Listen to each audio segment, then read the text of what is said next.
వాళ్ళందరినీ చూసినప్పుడు నాకు వాళ్ళంతా నా బిడ్డల్లాగా అనిపిస్తుంది.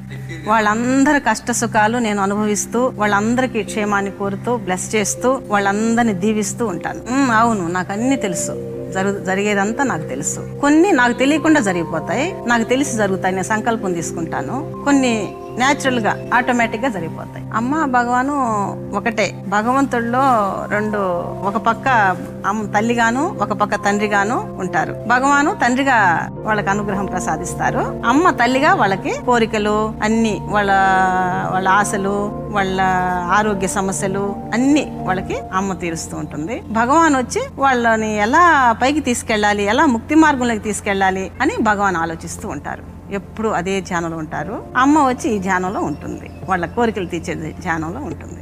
యూత్కి నేను ఇవ్వదలుచుకున్నది ఏమిటంటే, వాళ్ళు హృదయం వికసించాలి. వాళ్ళు వికసించి వాళ్ళ బుర్రతో ఆలోచించి చేయకుండా హృదయంలో ఏం వస్తుందో అదే చేయాలి. అదే నేను ఇవ్వదలుచుకున్న మెసేజ్.